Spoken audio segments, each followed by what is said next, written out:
So once you give up your control and your personhood and everything that you are to the divine, um, then that allows you to merge with the Divine Mother. Um, and you call forth Kali to swiftly come and chop off your head or chop down your demons. So she can be a challenging energy to invoke because it cuts so deep into your identity. And many people don't like that. None of us like that, really, because we're holding on to our identity and our ego for life. We pretty much no one wants to give up their identity. I remember one woman said to me in a retreat recently, said, well, why would I want to give up myself to God and merge with God? That doesn't sound any fun.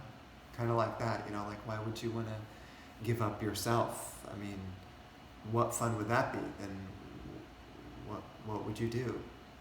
And it's a good question. I would ask anyone that question. Do you want God or do you want your ego? Do you want to hold on to your identity and your person and who you are, or do you want that to be completely annihilated and merge with the supreme Shakti, the supreme intelligence? Do you want to dissolve yourself? And that, of course, doesn't sound fun to an ego.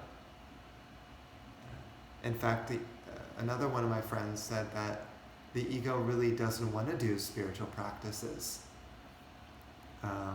Because here, I'm not saying necessarily that the words that I'm speaking are really confronting or too confronting. I don't think so.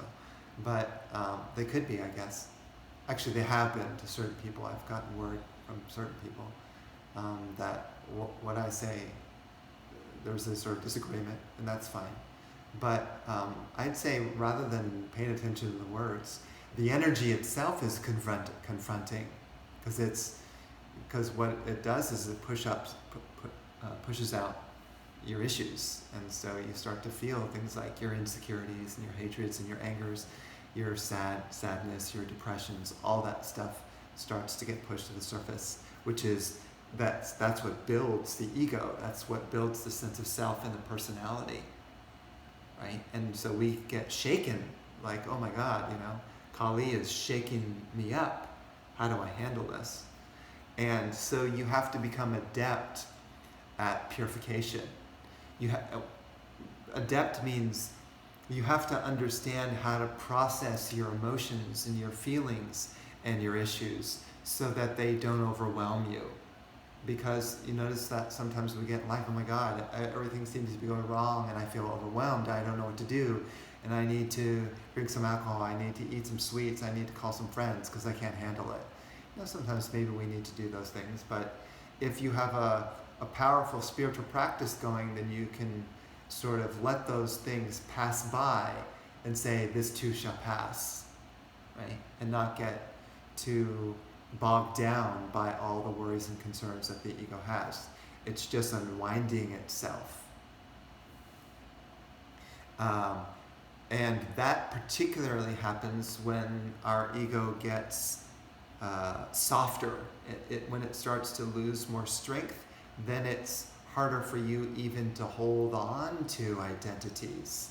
So the identities almost kind of start to naturally fall off by themselves, which is a beautiful place to be.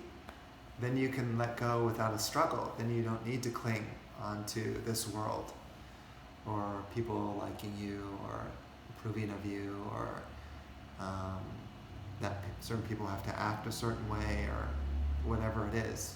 We all have all kinds of conditions for making the world go the way we want in order for us to be in our happy bubble. It goes just right. I just make this amount of money, if I have this many friends, if the friends treat me like this, if I have this kind of house, if I have this kind of foods and this kind of comforts, then my life will all be sort of perfect and I'll be good. But the only problem with that is that's never going to happen. you're never going to get the perfect life. There's always going to be something, there's always going to be one duck that's out of the row. That's not, so if you wait for all your ducks to get in a row, then you may never do your spiritual practice. So that's why it's important, particularly even in the hardest times, like for instance during COVID. Like this is the most important time to attune to spiritual energy, to purify yourself, because more people have time, and also if you want to be immune to the world, the consciousness, the collective consciousness, which tends to be worried, right? You can determine what collective consciousness simply by turning on the TV and watching the news. Then you can see what collective consciousness is. You can see there's a lot of fear programs built into the newscasts. And I'm not saying not just the stories, but the energy of the newscasts themselves are sort of infested with fear. So imagine how many people absorb that by watching that every evening and are thinking about the news and meditating on the news and all the concerns and worries about the news, and therefore their consciousness starts to align with the collective consciousness. And then that's a big disaster, as we all know, right? How can you meditate? You're too much thinking about the worries about, when the next wave of virus is going to come. It's, are you thinking about God, or are you thinking about when the next virus is coming? I mean, that's, the virus is also a manifestation of God too. It's a manifestation of Kali, interesting enough. Because what happens, very simple, Kali looks at the planet and says, okay, humans are quite out of alignment. Let me send I'm going to call it a bolt of lightning down on Earth to strike it, so it shocks people into getting alignment back with Mother Nature.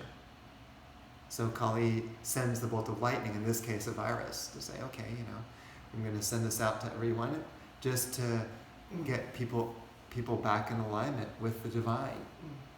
And if you see the virus then as a clarion call from Kali, then you say, okay, I bow unto you, O Divine Mother.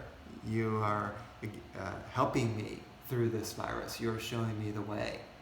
You're giving me an opportunity to look at myself and see where I am out of alignment with Mother Earth and the environment